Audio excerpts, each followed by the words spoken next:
Chapter 1. The Departure. My name is Mia. I am 25 years old and work as a photographer in a small city. I had always dreamed of traveling to Italy, a country full of art, history, and delicious food. I had saved money for almost a year, and finally the day arrived. I was going to Italy. I woke up early that morning, too excited to sleep. I packed my suitcase carefully, making sure I had everything I needed: clothes, my camera, travel guidebooks, and my favorite notebook, where I would write about my adventure. My mom prepared a big breakfast for me, and we sat together, talking about my trip. She gave me a warm hug and whispered, "Have the time of your life, Mia. Take lots of photos." At the airport, I felt nervous and excited. There were people everywhere. Some were saying goodbye, others were waiting for flights just like me. I looked around and imagined the stories of each person. Finally, my flight was announced. I took a deep breath, grabbed my boarding pass, and walked toward the gate. As the plane took off, I watched the city get smaller and smaller through the window. I felt a mix of excitement and nervousness. The idea of being alone in a new country was a bit scary, but I was ready for the adventure. Chapter 2. Arriving in Rome. After a long flight, I finally landed in Rome. The airport was bustling, filled with people speaking in Italian, a language that sounded like music. I went through customs, got my passport stamped, and soon found myself in the middle of a busy Italian street. The weather was warm, and the sky was bright blue. I smiled, feeling the energy of the city around me. I hailed a taxi, and as the driver helped me with my suitcase, he asked, "First time in Italy?" I nodded, and he smiled, saying, "Ah, welcome to Roma, the eternal city." As we drove through the city, I looked out the window, amazed by the beautiful architecture. Old buildings, ancient ruins, and grand statues were everywhere. The streets were full of people walking, talking, and laughing.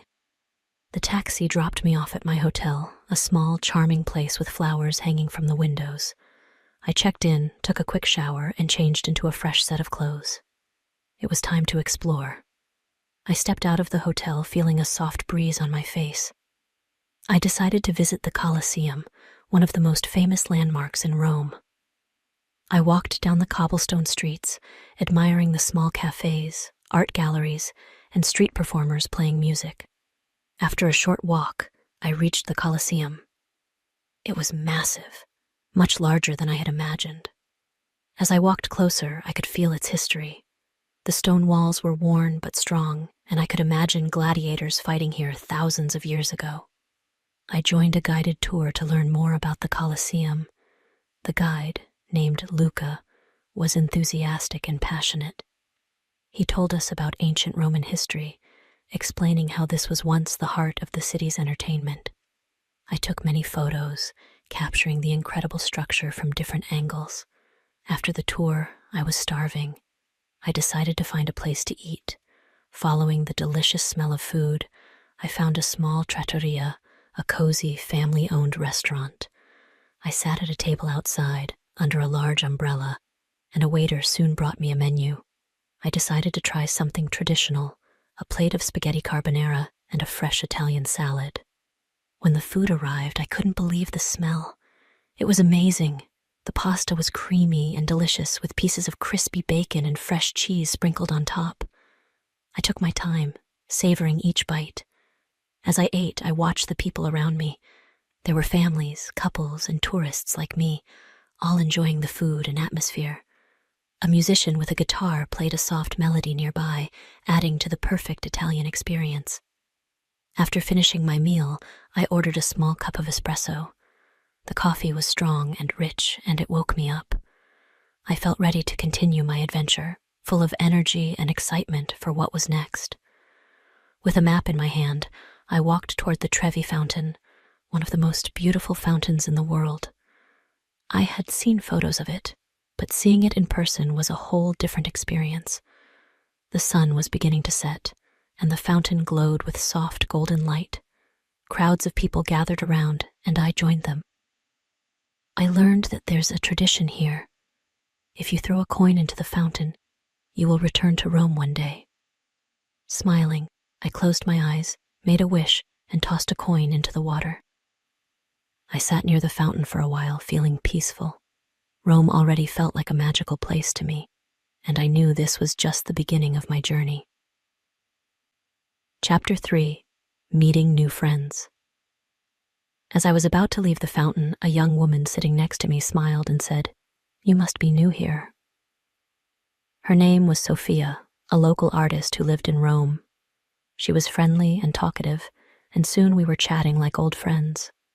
Sophia invited me to join her and her friends for a night walk around the city. I was thrilled. Together, we explored more of Rome, visiting narrow streets, hidden squares, and small bakeries that smelled like fresh bread. We talked about everything, from my life back home to Sophia's art and the beauty of Rome. By the end of the night, I felt like I had made a true friend. The next morning, I left Rome to visit Florence, another city I had always wanted to see. I took a train, sitting by the window to watch the beautiful Italian countryside go by. Rolling green hills, vineyards, and small villages with red-roofed houses passed outside. Everything looked like a painting. On the train, I met an older couple, Roberto and Maria. They were friendly and curious about my travels. Maria offered me homemade biscotti, a traditional Italian cookie. We talked about my love for photography, and they told me about their life in a small town near Florence. Meeting people like them made me feel welcomed in Italy. Chapter 4: Art and History in Florence. When I arrived in Florence, I felt like I was in another world. The city was rich with history and art. My first stop was the Uffizi Gallery, one of the most famous art museums in the world. I had read about it in books, but seeing the paintings up close was something special.